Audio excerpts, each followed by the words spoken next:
There, it's Wellness, Wellbeing. It's Wednesday. It's Wellbeing Wednesday, and it is, goodness me, we're nearly at the end of January. Can you believe that already? No, I know. I can't believe it. I only thought of it last night. Like, we are 3 weeks in. It is Yeah, nuts. Like, yeah, it's going to be a quickie again this year.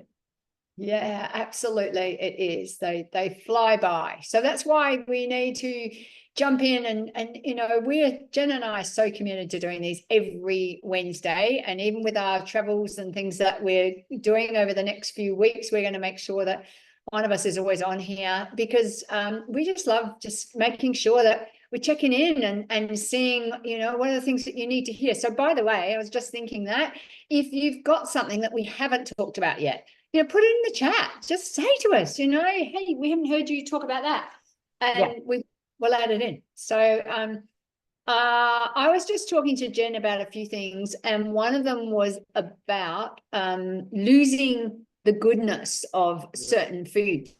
So we were actually talking about garlic first. I normally just chop my garlic and, I will actually eat it raw.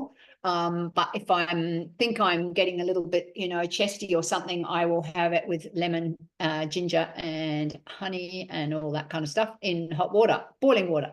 But I said to Jen, does that mean you lose something? So that's what started the conversation. So let's dig a bit more into that, Jen. Start with the garlic and then we'll go into other things. What happens if we put boiling water on things, and should we have things with no boiling water? And apparently ginger, this was part of the conversation I was telling you about before, is it's good to get ginger hot, apparently. Anyway. Yeah, so, all right. There's a lot there. I'm actually off to China again next week, and it's interesting. In Chinese medicine, we say that dried ginger, when you dehydrate the water out of it, like I've got a dehydrator, I grow my own ginger and I dehydrate it. If you're using dried powdered ginger, it's much more warming, so breaking up chesty things, potent, all that stuff, than fresh ginger. Fresh ginger is still warming, but nowhere near as warming. So that's a difference. Chinese medicine looks at everything really different, which is so cool. So I grow my own ginger, but I get about 5 kilos or so a year, and that I just dehydrate down and powder in my blender and store in jars for the whole year. Easy. So quick question. So quick question. Can I do the same? Because I did my turmeric that way. Yeah, I bought it the same. At markets and it was on special, so I just grabbed a whole of turmeric. I did it that way, so I can do ginger the same way. Same way, yeah. Dry it down, dry it in the oven or something. Now, so you're heating it. You always, it doesn't matter what plant it is. If you're going to cook your spinach on the stove or your broccolini or any vegetable or anything, there's volatile elements, volatile. Imagine the essential oil little components that are in plants. Some are everything, same as us. We take in water-soluble nutrients and we take fat-soluble nutrients, all right? So plants contain both. Water-soluble nutrients evaporate in steam. So if we cook any veggies, we always cook with the lid on. And then when the water cools, drink the water. Yeah. Okay. Now, if you're going to go and dehydrate, like the dehydrator I've got doesn't dehydrate with heat. It's dry air. It's got racks, and it sucks the moisture out of it, versus the oven heats to dry. Yeah. Okay. So I don't lose as much goodness dehydrating that way versus what you would do in the oven. But doing in the oven is still, you're miles ahead of most people. Okay. Yeah. When we talk about making the sludge and things for chest infections, like I'm going away, flying long haul next week, I'm really looking after my circulatory system and all my body systems. It's the middle of winter in China. It's bloody cold. I'm going right up near the Russian border. So I'm loading with things like garlic at the moment to keep my blood thin so I don't go getting DVTs, and 2, to support my digestive system, not my digestive system, my immune system. It's the most amazing scavenger for knocking out any bugs and things that are hanging around the place. So the way I do it like this is just chop it up and put it in the bottom of a glass with about 1 inch of water over it, swish it around, swallow it whole like a shot. I don't chew it. And if you do that, it'll do all, and do it in the night before you go to bed, spends all night scavenging. You do a very aromatic poo the next morning. but you don't smell like garlic, and you'll pull up all the good stuff. So some people go, well, I'm just going to swallow the clove whole. You can't, because with garlic, the component, the part that we want that does so much good work is called allicin. And when you cut or squash the garlic, that allicin transfers to what's called allicin. There's a chemical reaction that happens in the plant, in the bulb. And it's the allicin that is the best immune boosting scavenger, fix everything in your body.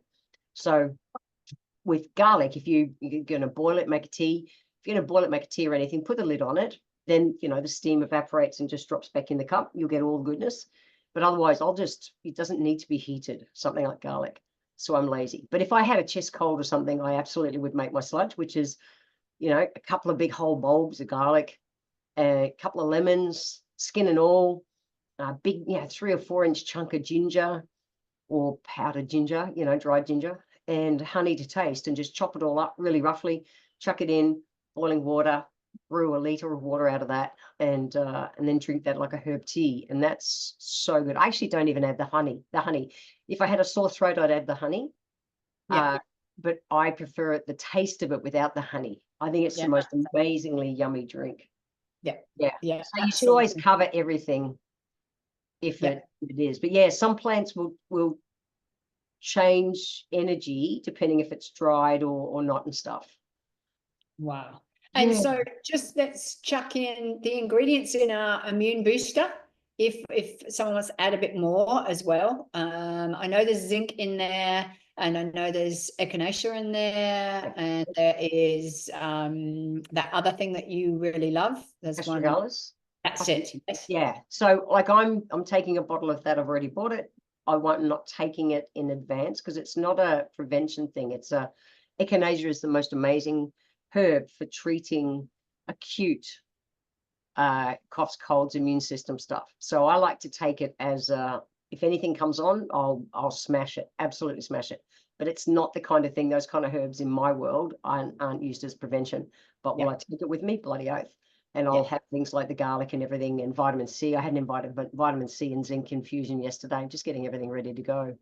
Yeah. So, and just I'm the same. Last time I had one of those bugs trying to get me, I gave it a stern talking to and told it to go away, and I was not in the state to even contemplate it, and I smashed that as well. They're the two things I did, and the garlic. So yeah. But if you're going to cook anything, any plant material of any description, put a lid on it. Yeah, there was always volatiles, what we'll call volatiles, which is it evaporates in steam, water soluble nutrients. So if you've got the lid on it, they'll fall back down and you retain them. And you drink the water? Yeah, when it cools, 100%. Oh no, my gosh, go and cook a pumpkin or cook steamed veggie, cook your veggies and things, and it tastes so good. I love it. The veggie water is so good. Yeah. Or if you're not going to drink it, feed it to your plants. There's so much nutrition in it. Yeah, absolutely. Awesome. Yes, I'm feeding my plants banana water now. I've learned that. So I'm keeping all my banana skins, putting them in water, and then 1 to 10 once it's gone for a couple of weeks, and it's starting to make a difference. Yeah. Cool. My worm farm gets my banana skins.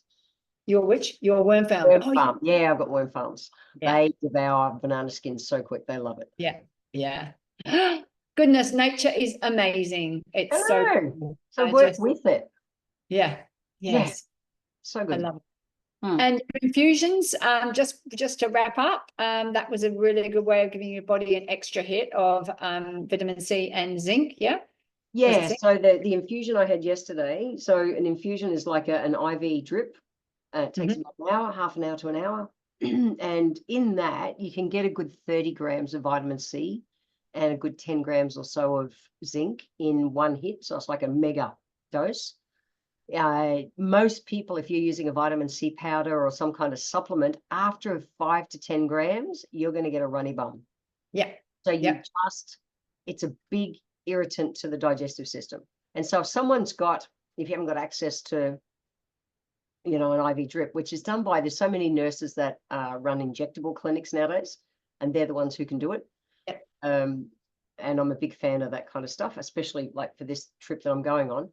But the vitamin C, an old naturopath's way, if someone presents with a really acute, nasty immune system, something, we'll get them to do vitamin C until they get the poos. So they have a teaspoon, which is 5 grams of vitamin C powder hourly until they get runny bum, and then they back it off. And so it saturates the body, but you'll do the punami from hell. It is not fun. It's really unpleasant to your gut, but it saturates your body, and it's a great way to break that cycle of a bug running around in your body. So I love it. The other way to go, which costs a lot more money, is an IV drip, but that's a way you can get a much bigger dose. Awesome.